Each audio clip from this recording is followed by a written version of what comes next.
Hello students, class 12th chapter 2 electrostatic potential and capacitance. पिछले lecture में 92 तक हमने कंप्लीट कर लिए थे। 93 से आगे कंटिन्यू करते हैं। क्वेश्चन रीड करें। Each of two identical capacitors has capacitance C. दो कैपेसिटर हैं जिनके कैपेसिटेंस सेम हैं। One of them is charge to potential V1। एक को चार्ज कर रहे हैं पोटेंशियल V1 से और दूसरे को चार्ज कर रहे हैं V2 से। The negative terminal of capacitors are connected together. दोनों कैपेसिटर की जो नेगेटिव टर्मिनल हैं उनको आपस में कनेक्ट कर लें। When their positive terminal are also connected together then energy loss of the whole system is. ठीक है, क्वेश्चन शुरू करते हैं। 93 देखो, एक कैपेसिटर हमारे पास ये है, इसका कैपेसिटेंस C1 है। अभी अनचार्ज है। अगर इसको चार्ज कर लें कितने पोटेंशियल से, V1 पोटेंशियल से, तो इसे चार्ज कर लिया तो इस पर कितना चार्ज आएगा, तो Q1 is equal to CV1। ठीक है, अब हमारे पास दूसरा कैपेसिटर है, ये अनचार्ज है, इसका कैपेसिटेंस C2 बराबर C है। इसको चार्ज कर लें पोटेंशियल V2 से, तो इस पर चार्ज कर लिया इसको। इस पर चार्ज कितना आएगा, Q2 is equal to CV2। ठीक है, तो इस बिफोर कनेक्शन, अभी इन दोनों को कनेक्ट ना करें, पहले कनेक्ट करने से पहले ही इस सिस्टम की, इसको एक सिस्टम कंसीडर कर लें और इस सिस्टम की पोटेंशियल एनर्जी निकाल लें। Initial potential energy, initial potential energy of the whole system before connecting, तो UI लिख लें। तो इस वाले कैपेसिटर की पोटेंशियल लिखें तो आप इसी का कैपेसिटेंस, इसी का पोटेंशियल, तो इसी का कैपेसिटेंस C है। इसका कितना पोटेंशियल चार्ज किया, V1 से, तो V1 का स्क्वायर और प्लस, अब इसकी पोटेंशियल लिखें, इसी का कैपेसिटेंस, इसी का पोटेंशियल, हाफ C और पोटेंशियल है इसका V2। तो ये सिस्टम की पोटेंशियल एनर्जी हो गई इनिशियल। अब क्वेश्चन में कह रहा है, अकॉर्डिंग टू क्वेश्चन,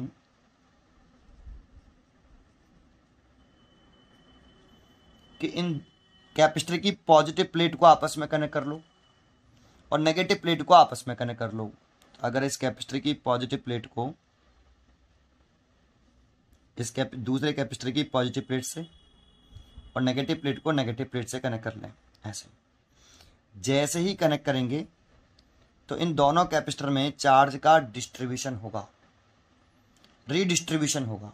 जैसे ही कनेक्ट करेंगे तो चार्ज का दोनों कैपेसिटर में रीडिस्ट्रीब्यूशन होगा और चार्ज का रीडिस्ट्रीब्यूशन तब तक होता रहेगा जब तक इन दोनों कैपेसिटर के पोटेंशियल सेम नहीं हो जाए। उसको बोलते हैं हम common potential, common potential. Charge का डिस्ट्रीब्यूशन चेंज हो जाएगा, Q1 डैश, चार्ज बदल जाएगा Q2 डैश। जैसे पोटेंशियल सेम होगा चार्ज का डिस्ट्रीब्यूशन होना बंद हो जाएगा, स्टॉप हो जाएगा, तो चार्ज चेंज हो जाएगा, लेकिन कैपेसिटेंस वही रहेगा, C1 बराबर C और C2 बराबर C।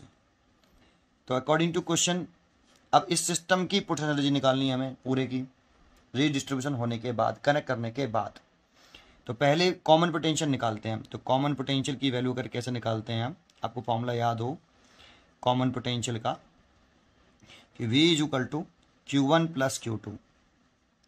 अब ये चार्ज कितना है और इस चार्ज की वैल्यू कितनी है पता नहीं, बट हम यहाँ पे जो चार्ज लिखते हैं वो कनेक्ट करने से पहले लिखते हैं।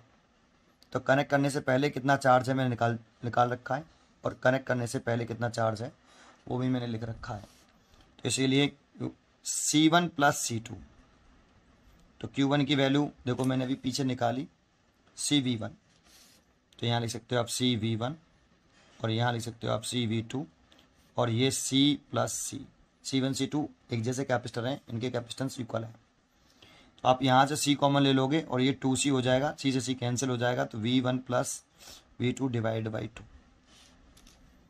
अब आप फाइनल पोटेंशियल एनर्जी निकालिए, final potential energy of the whole system, पूरे सिस्टम की आफ्टर कनेक्टिंग, आफ्टर कनेक्टिंग। तो U F is equal to, हम पहले कैपेसिटर इसकी पोटेंशियल एनर्जी निकाल रहे हैं, तो सारी चीज़ें इसी की, इसी का कैपेसिटेंस तो C1 इज इक्वल टू सी, और इसी का पोटेंशियल, पोटेंशियल कितना है V, अब पोटेंशियल V है V का स्क्वायर प्लस, अब इस कैपेसिटर की लिख रहे हैं तो सारी चीज़ें इसी की, इसी का कैपेसिटेंस इसी का पोटेंशियल। तो देखो यहाँ से आप देखोगे तो ये CV स्क्वायर हो गया,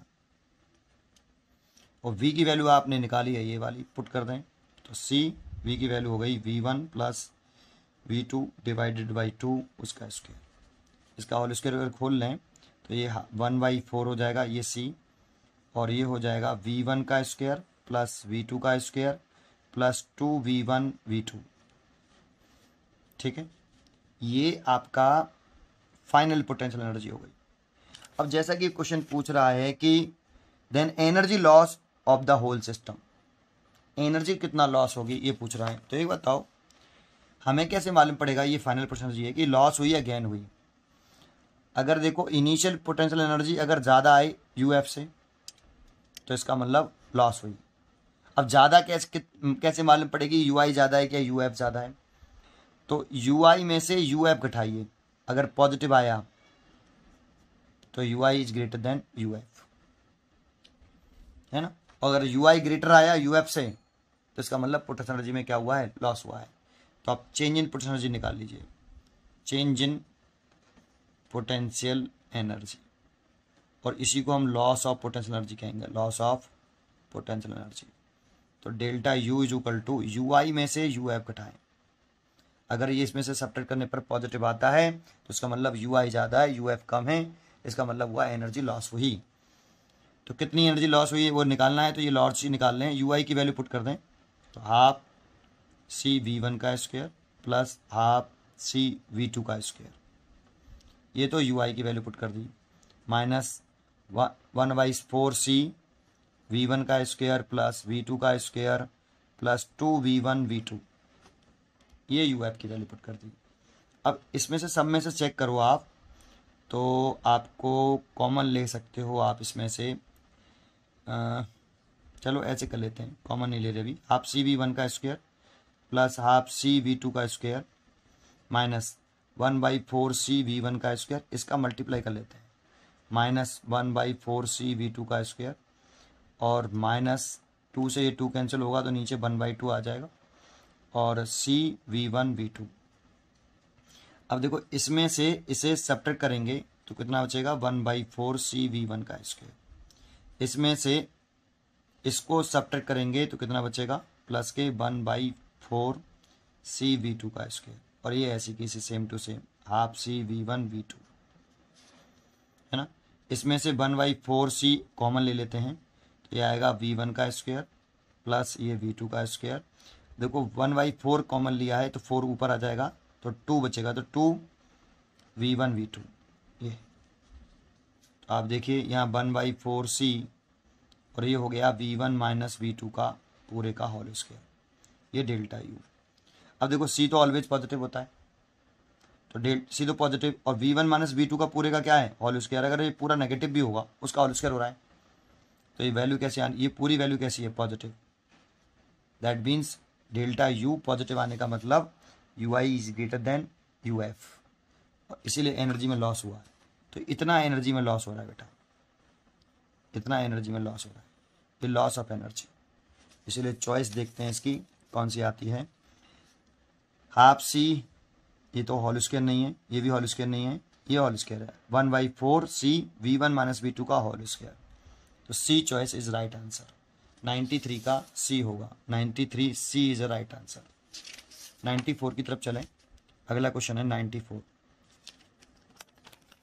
तो 94 बहुत अच्छा क्वेश्चन है, आप देखो रीड करोगे तो देखिए, which one of the following statement is true for a given circuit, ये डायग्राम दे दिया है, इसका कैपेसिटेंस C1 दे रखा है 2 पिकोफैराड, इस कैपेसिटर का जो पोटेंशियल डिफरेंस दे रखा है वो 30 वोल्ट दे रखा है, ये C2 3 पिकोफैराड दे रखा है, इसका पोटेंशियल डिफरेंस 20 वोल्ट दे रखा है, यहाँ ये 3 की लगा रखी हैं S1 S3 और S2, अर्थिंग कर रखी है दोनों साइड, फिर चॉइस दे रखी है। अगर विद S1 इज क्लोज्ड तो चॉइस दे रखी है। आपने एक बार क्वेश्चन देख लिया, अब एक बार मेरे साथ देखो, चारों स्टेपों को मैं समझाऊंगा, ऐसे नहीं सीधा केवल एक स्टेप समझा के आंसर टिक कर दूंगा, इसलिए टाइम लगेगा, लेकिन अच्छी तरीके से समझ में जरूर आएगा। ठीक है। अच्छा 94, पहले तो आपको देखो ये इंपॉर्टेंट पॉइंट मैं आपको बताऊंगा, पहले इसको करने का जो कंसेप्ट है वो पहले कंसेप्ट दे देता हूँ, की पॉइंट दे देता हूँ इसका क्या है। अगर आपने इलेक्ट्रोस्टैटिक इंडक्शन पढ़ा हो तो आप याद करिए कि अगर ये अनचार्ज बॉडी है, अनचार्ज है, तो इसमें जितने पॉजिटिव चार्ज उतने ही नेगेटिव चार्ज। एक इंसुलेटिंग स्टैंड पर लगा लेते हैं। फिर इस अनचार्ज बॉडी के नियर, इसी वाले अनचार्ज बॉडी के नियर अगर हम क्या लेके आते हैं, कोई चार्ज बॉडी लेके आते हैं, तो जैसे ही चार्ज बॉडी लेके आए विदाउट टच, तो क्या होता है कि ये पॉजिटिव चार्ज इसके नेगेटिव को अपनी तरफ अट्रैक्ट कर लेता है और ये पॉजिटिव चार्ज इसके पॉजिटिव को रिपेल कर देता है। इसको बोलते हैं कि ये पोलराइज जो हो गए, इसके एटम क्या हो गए, इस अनचार्ज बॉडी के एटम पोलराइज हो गए। तो उस सिचुएशन में ये नेगेटिव आ जाएगा और ये वाला पॉजिटिव इधर, तो ये वाला पोलराइज हो गया। नेट चार्ज अभी भी पूरी बॉडी पर जीरो है, लेकिन चार्ज अलग अलग हो गए, सेपरेट हो गए। नेगेटिव चार्ज अलग हो गया, पॉजिटिव चार्ज अलग हो गया, तो इसे पोलराइज्ड बोलते हैं। ठीक है, तो ये पोलराइज्ड हो गई बॉडी। अब देखो ये जो नेगेटिव चार्ज है, इसके और इसके बीच में तो अट्रैक्शन है भाई, और इसके और इसके बीच में रिपल्सन है। ये इस चार्ज को क्या कर रहा है, रिपेल कर रहा है, तो यहाँ पे रिपल्सन है ना। तो जानते हो इस वाले चार्ज को हम बाउंड चार्ज बोलेंगे। क्या बोलेंगे, बाउंड चार्ज, क्योंकि इसको बाउंड करके रख रखा है इस पॉजिटिव चार्ज ने, अट्रैक्ट करके रखा है, लेकिन ये चार्ज इस चार्ज को क्या कर रहा है, रिपेल कर रहा है। ठीक है, तो ये बाउंड चार्ज और ये फ्री चार्ज, इसको आप फ्री चार्ज बोलोगे, इस वाले को फ्री चार्ज बोलोगे, इस वाले को। ठीक है, ये बात समझ में आई। अच्छा, अब क्या करते थे, आपको याद हो थोड़ा सा, इलेक्ट्रोस्टैटिक इंडक्शन में यही कंसेप्ट है बेटा उस क्वेश्चन का। ये की पॉइंट है आपका, ये नेगेटिव है आपका और ये अर्थिंग कर दी, तो आपको याद हो कि अर्थिंग करने पर ये पॉजिटिव चार्ज अर्थ में चले जाते हैं या इलेक्ट्रॉन आते हैं और इसको न्यूट्रलाइज कर देते हैं। आप ये कह सकते हो कि इलेक्ट्रॉन आए और इसको न्यूट्रलाइज कर दिया, या पॉजिटिव चार्ज अर्थ में चले गए, है ना। लेकिन ये जो नेगेटिव चार्ज है, ये बाउंड चार्ज है, ये अर्थ में नेगेटिव चार्ज, ये वाला नेगेटिव चार्ज अर्थ में नहीं जाएगा। ये कैसा चार्ज है, बाउंड है, ये जाने वाला नहीं है। इसको किसने बाउंड कर रखा है, इस पॉजिटिव प्लेट ने बाउंड कर रखा है। वो फ्री चार्ज था, इसलिए अर्थ में लीक कर गया, अर्थ में चला गया, ये कह सकते हो आप। ठीक है, तो बस यही कंसेप्ट है बेटा, बाउंड चार्ज और फ्री चार्ज वाला कंसेप्ट है इसके अंदर। अब अपने क्वेश्चन पर आते हैं 94 पर। तो क्वेश्चन देखिए आप यहाँ, मैं थोड़ा सा इसे फोल्ड करके बताता हूँ, हिल गया, सॉरी, ऐसे थोड़ा सा और फोल्ड कर दूँ जिससे आपको केवल क्वेश्चन दिखे। ठीक है,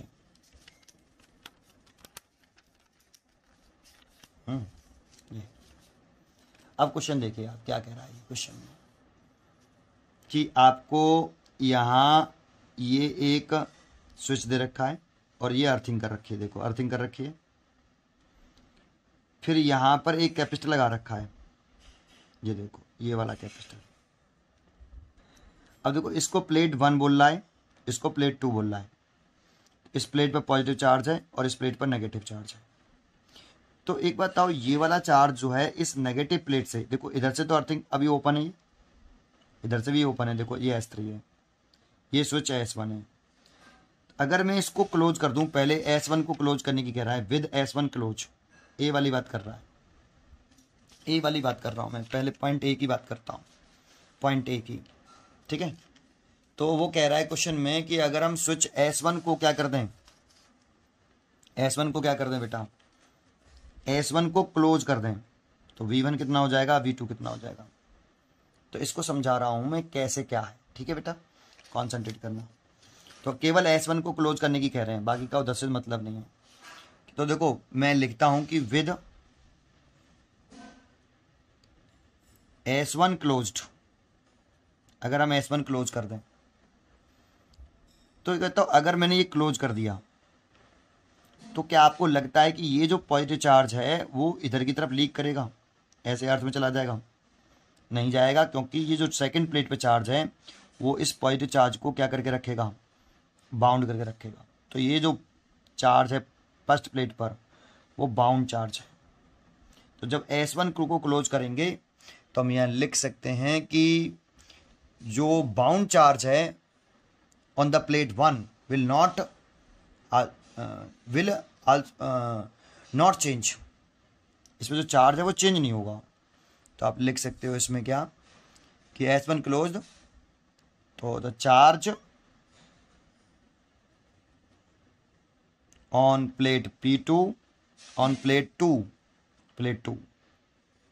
will not change, will not change, क्योंकि ये तो अर्थिंग की नहीं है एक, ये तो चेंज होगा नहीं। Hence the bound charge on plate 1 का जो चार्ज है वो बाउंड चार्ज ही तो है,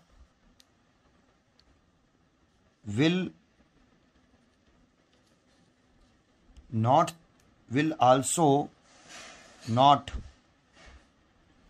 change, ये भी चेंज नहीं होगा।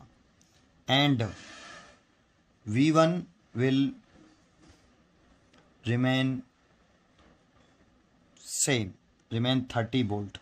इसका पोटेंशियल डिफरेंस कितना था, इसका V1 लिख रहा था कि इसका 30 वोल्ट है, और इस पर जो इसका कैपेसिटेंस लिख रहा था C1 वो 2 पिकोफैराड है। तो इस पर कितना चार्ज होगा अगर वो निकालना चाहूँ, 30 वोल्ट ही रहेगा, क्योंकि चार्ज चेंज नहीं हो रहा है, कैपेसिटेंस चेंज हो नहीं रहा है, तो पोटेंशियल भी चेंज नहीं हुआ। क्योंकि भाई फॉर्मूला होता है Q बराबर CV। जब चार्ज सेम रहा, कैपेसिटेंस सेम है, ये कांस्टेंट है ये, तो पोटेंशियल भी कांस्टेंट रहेगा। 30 था 30 रहेगा, चार्ज फ्लो ही नहीं किया। तो 10 आपका जो चॉइस कह रहा है कि जो V1 है इसमें S1 क्लोज कर देंगे तो V1 15 वोल्ट हो जाएगा। तो 15 वोल्ट नहीं रहा, कितना रहा आपका 30 वोल्ट था, 30 वोल्ट ही रहा। ठीक है, ये वाली बात समझ में आई? तो सेम रहेगा भाई, तो इसीलिए फर्स्ट चॉइस तो रॉन्ग चॉइस हो गई। अच्छा, अब दूसरा चॉइस क्या कह रहा है, देखो दूसरी चॉइस में क्या, क्वेश्चन में क्या कह रहा है, विद S3 इज क्लोज्ड। अगर S3 को क्लोज कर दो, देखो S3 कौन सा है, ये वाला है बेटा, S3 इसको क्लोज करने की कह रहा है, S3 को क्लोज करने की कह रहा है ना, केवल S3 को क्लोज करने की कह रहा है। एक S3 को क्लोज करने की कह रहा है, एक कह रहा है with S1 and S2 are closed. तो पहले S3 को क्लोज कर रहे हैं, तो केवल S3 को क्लोज करना है ना। तो दो और धार से डायग्राम बनाते हैं, ये आपका ऐसे, ये अर्थिंग है, यहाँ पे एक कैपेसिटर लगा हुआ है आपका, देखो ऐसे, ये फर्स्ट प्लेट है, ये सेकंड प्लेट है, इस पर पॉजिटिव चार्ज है, इस पर नेगेटिव चार्ज है, और ये प्लेट मैंने S3 कनेक्ट कर दिया, देखो S3 कनेक्ट कर दिया, और ये आपका दूसरा कैपेसिटर बना हुआ है यहाँ पे ऐसे स्विच लगा हुआ है। तो ये थर्ड प्लेट है आपकी, ये फोर्थ प्लेट है, और इसका कैपेसिटेंस C2 जो दे रखा है वो 3 पिकोफैराड दे रखा है, और इसका पोटेंशियल V2 20 वोल्ट दे रखा है। अगर इसको हम कनेक्ट कर दें तो देखो ये इस पर पॉजिटिव चार्ज होगा, इस पर नेगेटिव चार्ज। तो देखो ये वाला जो नेगेटिव चार्ज है वो इससे बाउंड है, और ये वाला जो पॉजिटिव चार्ज है वो इससे बाउंड है। ठीक है, तो ये वाला चार्ज भी फ्लो नहीं करेगा बेटा, ये वाला चार्ज भी फ्लो नहीं करेगा। तो इस पर चार्ज जो है, इस कैपेसिटर पे चार्ज और इस कैपेसिटर का चार्ज सेम रहेगा, और चार्ज सेम रहा तो कैपेसिटेंस भी वही है, तो चार्ज सेम कैपेसिटेंस सेम तो पोटेंशियल भी सेम। तो इसका 20 वोल्ट रहेगा, इसका 30 वोल्ट ही रहेगा। तो S3 क्लोज कर देंगे तो V1 V2 25 वोल्ट बोल रहा है, रॉन्ग है, सेम ही रहेगा। तो देखो मैं इसको लिख देता हूँ कि कैसे लिखेंगे। तो लिखेंगे यहाँ पर with S3 closed plate 1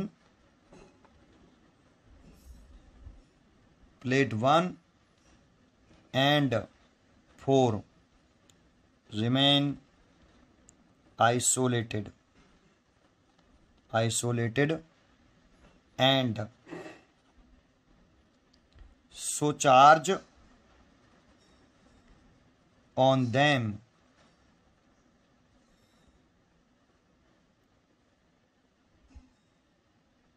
will not change, will not change. देखो इधर से सर्किट कटा हुआ है, तो ये वाली जो प्लेट है ये कनेक्शन नहीं है, बीच में एयर है, चार्ज एयर में फ्लो नहीं करता है। और इधर से ये वाली जो प्लेट है 4, इधर से भी एयर कटा हुआ है, तो इधर से भी चार्ज इधर नहीं फ्लो कर सकता, और इधर भी एयर है इस साइड में। तो ये प्लेटें तो आइसोलेटेड हैं, अकेली हैं, किसी से कनेक्टेड नहीं है, कंडक्टिंग वायर से कनेक्ट नहीं है। चार्ज को फ्लो करने के लिए कंडक्टिंग मीडियम की जरूरत होती है, तो इसमें तो चार्ज इसीलिए कांस्टेंट रहेगा, चेंज नहीं होगा भाई। अब इन दोनों को मैंने कनेक्ट कर दिया यहाँ पे। तो अब कौन सी प्लेट की बात करें, 2 और 3 की, ठीक है। तो 2 और 3 प्लेट की बात में कर रहे हैं आगे। तो लिख रहे हैं हेंस द बाउंड चार्ज, ये बाउंड चार्ज है भाई, है कि नहीं। ये इस प्लेट पे जो चार्ज है वो इससे बाउंड है, और इस प्लेट पे जो चार्ज है, इस वाली प्लेट पे जो चार्ज है वो इससे बाउंड है अट्रैक्शन से। तो बाउंड चार्ज जिज on, bound charge on plates 2 and 3 will also not change, क्योंकि ये बाउंड चार्ज है, ये फ्लो नहीं करेगा, ये इससे बाउंड है और ये इससे बाउंड है, ठीक है। तो ये फ्लो नहीं करेगा, तो इस पर जो चार्ज है वो चेंज नहीं हो रहा, चार्ज ही नहीं चेंज हो रहा है। तो इस वाले फॉर्मूले से Q = CV से चार्ज चेंज नहीं हुआ, C चेंज नहीं हुआ, तो V चेंज नहीं होगा।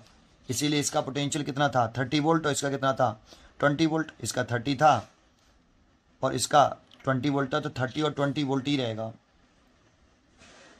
And so V1 and V2 will remain 30 volt and 20 volt, 20 volt respectively, change नहीं होगा भाई, सेम ही रहेगा, ठीक है।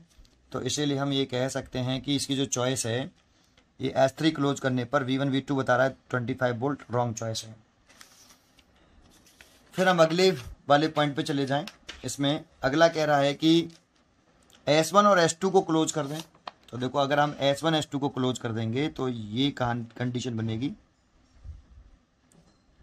ये पहली प्लेट, ये दूसरी प्लेट, और यहाँ से देखो मैंने इसको क्लोज कर दिया, अर्थिंग कर दी। ऐसे ही यहाँ से तो ये टूटा हुआ, देखो अब S3 को क्लोज करने की नहीं कह रहा, इधर से क्लोज करने की कह रहा है इसको। ये 3 प्लेट है, ये 4th प्लेट है, और इसको यहाँ कनेक्ट करने की कह रहा है ऐसे। तो सेम प्रोसेस भाई, ये वाली प्लेट तो आइसोलेटेड हो गई 2 वाली, और इधर से 3 वाली प्लेट आइसोलेटेड हो गई, मतलब अकेली पड़ गई। तो इसका जो चार्ज है और इसका जो चार्ज है ये चेंज होगा नहीं। अब इसका जो चार्ज है, इस पर जो चार्ज है पॉजिटिव वाला, ये नेगेटिव चार्ज इसको ये बाउंड चार्ज है ऐसे, ये नेगेटिव प्लेट इसको अट्रैक्ट करके रखेगी, और इस पर जो नेगेटिव चार्ज है वो पॉजिटिव प्लेट द्वारा बाउंड है। सो ये वाला चार्ज और ये वाला चार्ज अर्थ में लीक नहीं करेगा, तो इसीलिए इसका और इस प्लेट का चार्ज भी सेम ही रहेगा। और सेम रहेगा तो इसीलिए इसका कैपेसिटेंस जो है V1 इसका 30 वोल्ट रहेगा, और इसका V2 आपका 20 वोल्ट रहेगा। चार्ज सेम रहेगा है, चार्ज सेम है, चार्ज बदल ही नहीं रहा। तो Q = CV से C सेम है और Q भी सेम है, तो पोटेंशियल भी सेम रहेगा। 30 वोल्ट था, 30 वोल्ट ही रहेगा। इसीलिए इसको ऐसे कैसे लिख लेना जैसे मैंने आपको समझाया। इसीलिए इसकी जो चॉइस दे रखी है, देखो उसने दे रखी है 0 0 कर दिया, रॉन्ग चॉइस है, ठीक है। चलिए अगला क्वेश्चन है लास्ट D। अगर हम D की तरफ चलें तो D में कह रहा है कि with S1 and S3 closed. तो अगर S1 और S3 क्लोज कर दें, तो देखो S1 क्लोज कर दें और S3 क्लोज कर दें, लेकिन S2 क्लोज नहीं किया और ये अर्थ कर दिया। तो एक बात बताओ, ये वाली जो प्लेट है, प्लेट नंबर 4, ये आइसोलेटेड प्लेट हो गई, इसका कनेक्शन नहीं इधर से किधर से भी, बिल्कुल अकेले पड़ गई। तो इसका चार्ज तो कांस्टेंट रहेगा, चार्ज चेंज नहीं होगा, ठीक है। अब ये आइसोलेटेड है, लेकिन ये पॉजिटिव चार्ज जो है दिख रही है, इस वाले चार्ज को ये बाउंड करके रखेगा ऐसे, तो इसीलिए ये चार्ज इधर फ्लो नहीं करेगा। एक अब देखो जरा ये वाला जो है प्लेट पे कैसा चार्ज है आपका नेगेटिव और इस पे प्लेट पे पॉजिटिव है।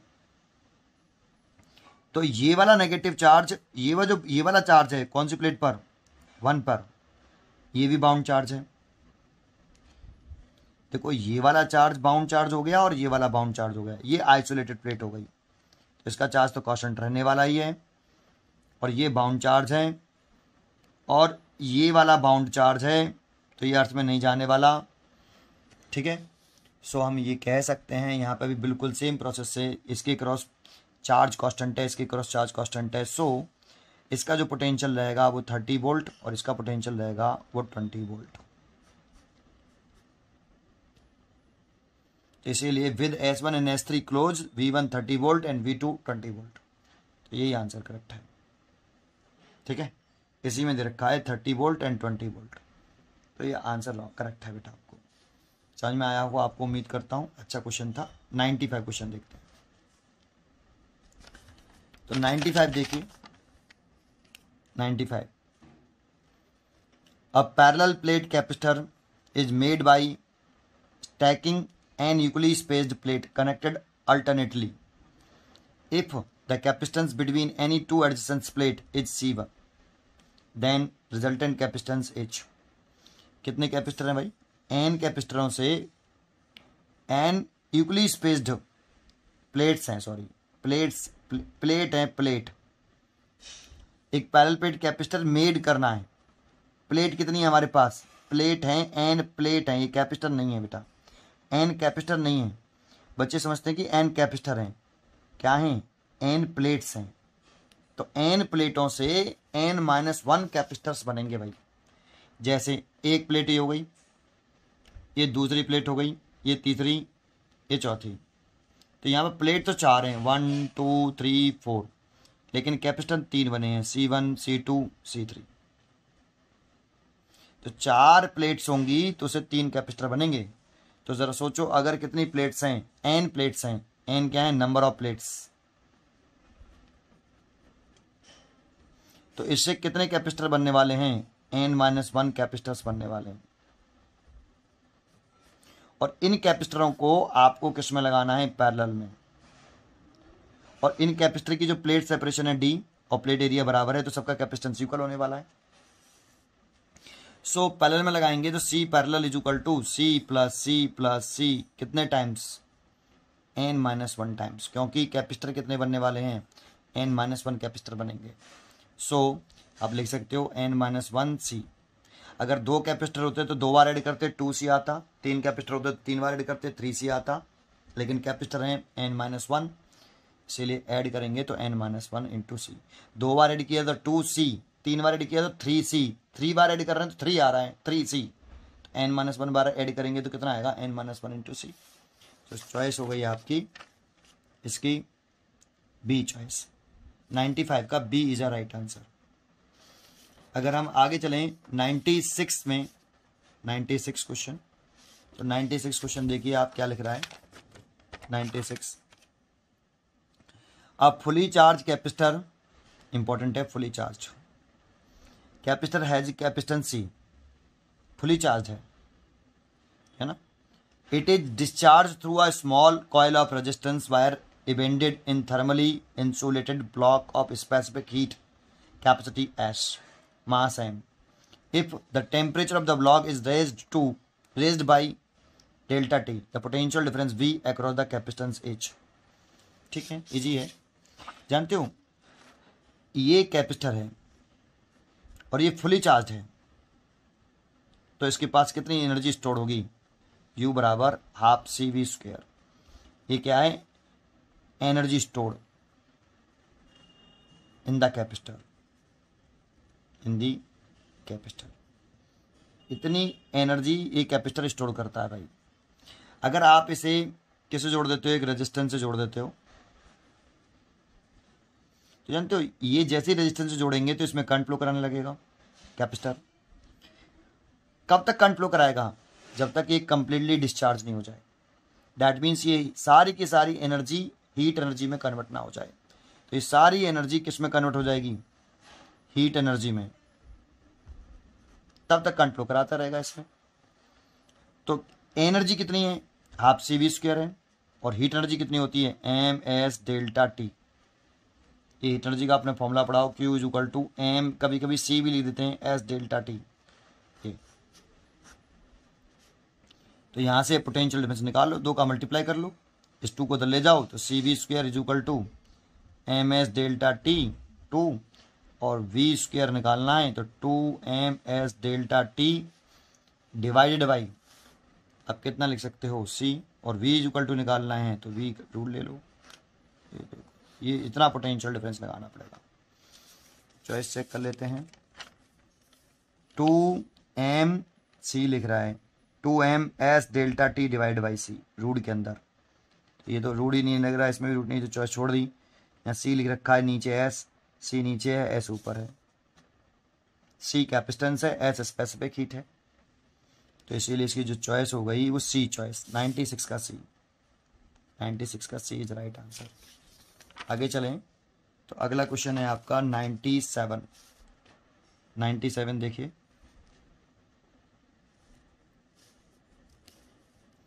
क्वेश्चन क्या है, 2 स्पेरिकल कंडक्टर हैं ए और B, radii 1 millimetre and 2 millimetre. तो देखो एक स्पेरिकल कंडक्टर ये रहा जिसकी रेडियस R1, नीचे लिख देता हूँ 1 मिलीमीटर। ये मेरे पास दूसरा स्पेरिकल कंडक्टर है, इसकी रेडियस R2 2 मिलीमीटर। एक दूसरे से 5 सेंटीमीटर की डिस्टेंस पर रखे हैं, और यूनिफॉर्मली चार्ज, बराबर चार्ज है, इस पर भी क्यू चार्ज है ऐसे, और इस पर भी क्यू चार्ज है, सेम चार्ज है, ठीक है। फिर कह रहा है if the sphere are connected by conducting wire. तो देखो पहले तो ये कंडीशन है, अब इन दोनों स्पीयरों को आपको क्या कर रहा है, एक कंडक्टिंग स्पीयर से जोड़ दे रहा है। तो जैसे कनेक्ट करेंगे तो चार्ज जो है, मान लेते हैं कि इनिशियली इसका पोटेंशियल ज़्यादा है और इसका पोटेंशियल V2 है। तो देखो इस पर चार्ज बराबर है, रेडियस कम है, तो इसका पोटेंशियल ज़्यादा हुआ, तो यहाँ V1 is greater than V2। लेकिन जैसे ही कनेक्ट किया तो चार्ज जो है फ्लो करता है high potential to low potential positive charge, और नेगेटिव चार्ज फ्लो करता है low potential to high potential. लेकिन कंडक्टरों में पॉजिटिव चार्ज मूव करने के लिए फ्री नहीं होता, तो इलेक्ट्रॉन मूव करेंगे low potential to high potential. कब तक मूव करेंगे, जब तक कि दोनों कंडक्टरों के पोटेंशियल सेम नहीं हो जाए, इन दोनों के पोटेंशियल सेम नहीं हो जाए। तो इसका पोटेंशियल और इसका पोटेंशियल सेम नहीं हो जाए, पोटेंशियल सेम, तो तब तक चार्ज फ्लो करेगा। चार्ज फ्लो करने के बाद इस पर जो चार्ज हो गया वो Q1 डैश, इस पर चार्ज हो गया Q2 डैश, आया पोटेंशियल सेम। अब पूछ रहा है क्या है कि कितना इलेक्ट्रिक फील्ड हो जाएगा कनेक्ट करने के बाद, है ना। The ratio of the magnitude of electric field at the surface of the sphere A and B each. Electric field पूछ रहा है बेटा आपको, है ना, ठीक है। तो देखो क्या कर सकते हैं, इलेक्ट्रिक फील्ड होता है सरफेस पर, वो फॉर्मूला होता है 1/4πε0। इसका चार्ज लिख रहे हैं तो Q1 डैश ओवर इसकी रेडियस R1 डैश का स्क्वायर, R1 का स्क्वायर, और इसका इलेक्ट्रिक फील्ड लिखें तो E2 is equal to 1/4πε0। After connection charge का डिस्ट्रीब्यूशन हुआ है बेटा, चार्ज इधर से इधर आया, कब तक आया, जब तक कि पोटेंशियल सेम नहीं रहा, तो इसका चार्ज बदल जाएगा, इसका भी चार्ज बदल जाएगा आफ्टर कनेक्शन। तो Q2 डैश ओवर कितना R2 का स्क्वायर। अब इस चार्ज को कैसे निकालेंगे, लेकिन इसका कैपेसिटेंस C1 ये रेडियस पे डिपेंड करता है, स्पेरिकल कंडक्टर 4πr1, इसकी रेडियस R2 है, तो इसका कैपेसिटेंस C2 4πε0 R2, है ना। तो इसका चार्ज लिखना है तो इसी का चार्ज और इसी का कैपेसिटेंस, तो Q1 डैश, ये वाला फॉर्मूला पढ़ा है, Q बराबर CV, तो इसी का चार्ज निकालना है, तो सारी चीज़ें इसी की, Q1 डैश, इसी का कैपेसिटेंस, इसी का पोटेंशियल। तो C1 की वैल्यू हो गई 4πε0 R1 इंटू V, ये R1 है। ऐसे Q2 डैश निकला है, सारी चीज़ें इसी की, इसी का कैपेसिटेंस, तो C2V, पोटेंशियल सेम है दोनों का, तो इसीलिए आप C2 की वैल्यू पुट कर दोगे वहाँ पे, तो 4πε0 R2 और V। ये Q2 डैश आ गया, ये C2 की वैल्यू मैंने यहाँ पुट कर दी, तो Q2 डैश भी निकाल लिया, Q1 तो पूछ क्या रहा है, रेशियो पूछ रहा है इलेक्ट्रिक फील्ड का, तो E1/E2, तो देखो डिवाइड करते हैं 1/4πε0 Q1 डैश ओवर R1 का square divided by 1/4πε0 Q2 dash over R2 का स्क्वायर, तो ये तो कैंसिल हो गया, ये हो गया Q1 डैश Q2 डैश और ये हो गया R2 ओवर R1 पूरे का होल स्क्वायर। अब देखो इसकी जगह पे आप लिख सकते हो Q1 डैश की वैल्यू, Q1 डैश की वैल्यू कितनी है 4π R1V और Q2 डैश की वैल्यू कितनी है 4πε0 R2V और ये R2 ओवर R1 का ये होल स्क्वायर। तो देखो आपका यहाँ से ये कट गया और इससे ये कट गया, एक R2 से एक R2 कट जाएगा, एक R1 से एक R1 कट जाएगा, तो आएगा क्या R2 ओवर R1। R2 दे रखा है 2 मिलीमीटर और R1 दे रखा है 1 मिलीमीटर, मिलीमीटर से मिलीमीटर कट गया 2:1, चॉइस हो गई 2:1। ठीक है, तो देखो इसकी चॉइस हो गई C, 97 का C। ठीक है, ये समझ में तो आया आपको, यहाँ पोटेंशियल सेम हो जाता है कनेक्ट करने पर, और इसका चार्ज रिडिस्ट्रीब्यूट हो गया तो चार्ज बदल जाएगा, तो मैंने बदल निकाल ली ना इसकी, Q बराबर C1V। C1 स्पेरिकल कंडक्टर का कैपेसिटेंस इतना होता है, स्पेरिकल कंडक्टर है यहाँ पे ये। ठीक है, तो मैंने पुट करके सॉल्व कर लिया। ठीक है भाई, तो ये क्वेश्चन नंबर आपका 97 हो गया, इसका आंसर आ गया